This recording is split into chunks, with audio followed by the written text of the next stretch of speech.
want to do a BMF film because you've been entertained by a lackluster, small budget series. Now it's time to do a big budget film. Which director?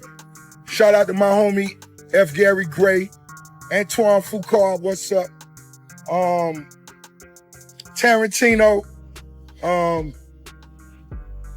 It's a lot of legends. This is gonna be big, I can feel it. I'm just talking.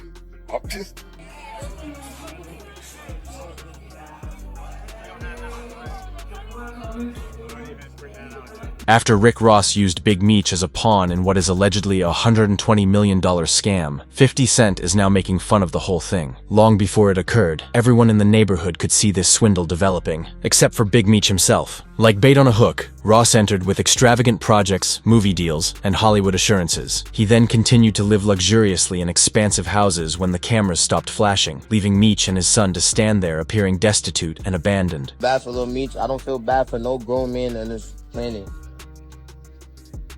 Like, I'm a grown man. Why the f I gotta feel bad for another grown man? Like, you a grown man too. What you asking for my sympathy for?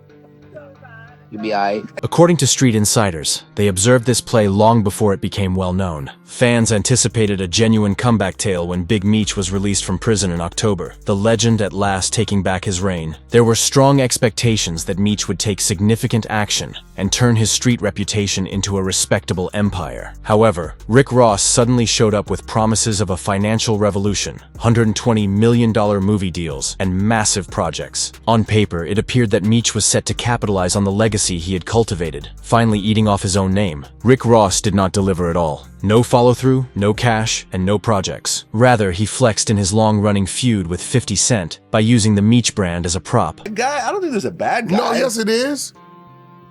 Fuck that, Vlad. Let's talk about it. I think Meech is the one that made a mistake. No. No? You think 50? No. Lil Meech? No. Who am I forgetting now? Rick Ross knew perfectly damn well what he was doing and what that would lead to. And if he was a real friend to Meech, the public quickly realized that Ross's performance was straightforward clout chasing, and they were not duped. Everyone in the game was already aware that 50 Cent had been working hard. He was responsible for funding the BMF series, covering Lil Meech's acting classes, and creating the opportunities that made him a real celebrity. Ross, on the other hand, only contributed headlines and meaningless hype, enhancing his own reputation at the expense of others. Nevertheless, Meech ignored the one guy who had truly preserved his heritage and leaned closer to Ross. Behind the scenes, that choice caused a great deal of strain. Tony Yayo even stated it clearly. From the start, 50 had been standing next to Lil Meech. No gimmicks, no sugarcoating. Currently, rumors are circulating that Meech is under pressure. Reality is hitting hard. His money is drying up and his irritation is mounting. Ross never joined out of fraternity or loyalty. He merely did that to stoke the flames and poke fun at 50 Cent. The outcome? Mech no longer appears to be a king. He appears to be a pawn in someone else's conflict. At that point, 50 Cent made the decision to intervene and change the entire course of events. Officially, 50 Cent had had enough of remaining quiet. Using a typical tactic from his troll playbook, he retaliated by saying that Rick Ross instructed Lil Meech to give his father's address so that he could send some Wingstop wings. I wasn't going to address this because I'm not trying to let nobody trick me off the streets. But I never folded, never told, never will. Death before dishonor, always with me. So I'm doing this for my loved ones and the support of my friends. 50 was informing the world that Ross was only giving the Meech legacy tokens of allegiance rather than anything genuine. The humor struck a deep chord because it was grounded in reality, and then the situation became even more intimate. 50 Cent revealed shocking details regarding Lil Meech's purported backstage difficulties. He said he had to intervene personally, sending Meech to treatment after he arrived at the set drunk, puked during weapons training, and became distracted while filming. Then came the notorious tale of the whippets, nitrous oxide canisters connected to careless actions discovered in Meech's truck. 50 laughed at the ridiculousness and made the point clear by joking that he had to Google the definition of whippets. Throughout it all, 50 presented himself as Saul, the Guardian, and the one keeping Lil Meech's career intact, while Ross and Big Meech, in his opinion, were playing wildly with reality and reputation. Nevertheless, Lil Meech decided to support Ross in spite of everything, and he can be seen grinning for the cameras as they part ways in clubs. What remains of the once famous BMF image is currently being roasted on the streets. The energy changed once more when power star Michael Rainey Jr. took over. He said simply that he did not feel sorry for Big Meech or Lil Meech because, in his opinion, grown men ought to have anticipated this. Ricky Rozay, the time has come. Meech on. February 13th, get your tickets right now. It's going down. We know Florida gonna be there. Miami gonna be there. The legend himself gonna be in the building, making history. Meech, who else coming? The whole nation, Detroit, St. Louis, California, everybody. Atlanta, Georgia, ATL, stand up. Woo.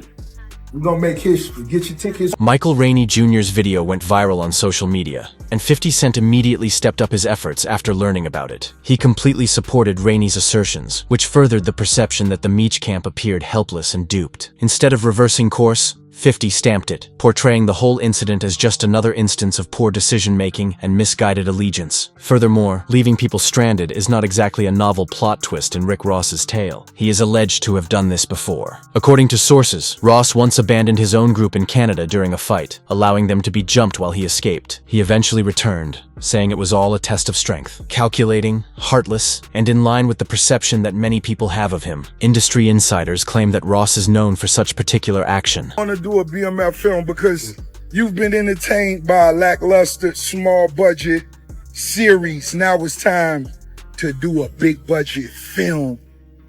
Which director?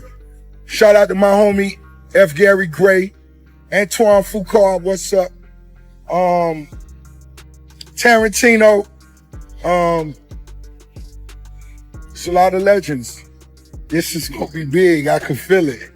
I'm just talking, Ross was even referred to as the true villain behind the scenes by Whack 100. Whack did not hold back when he claimed that Ross has never been a true ally of Big Meech and has just ever been a manipulator using his name as a tool to attack 50 Cent. He maintained that Ross would have managed business discreetly, kept things hidden, and built in quietness rather than making headlines if he had really cared about creating anything genuine. Rather, Ross centered everything on himself, the sheen, the deals, the attention. He used the relationship to improve his own reputation and flaunted Meech's name for influence. The whole tale was revealed by that alone. Big Meech was not appealing to Ross. He had Ross in mind. He was aware of the play long before it began, and he sold Meech on the idea of building an empire and stacking bread. But the only empire he was building was his own notoriety. The man who had truly assisted in reviving his son's career, 50 Cent, was the target of Rick Ross's covert efforts to turn Big Meech against him. False promises and meaningless headlines were all that remained as the smoke eventually cleared. Who own your masters? Who own your masters? I buy your masters. You better shut up. I will buy your master. You know, but when you take Lil Meech and you put him in acting school, you know, you take him from Detroit. I remember him rapping when he was rapping and nobody was helping him from what I seen. Cause I remember when Lil Meech was rapping.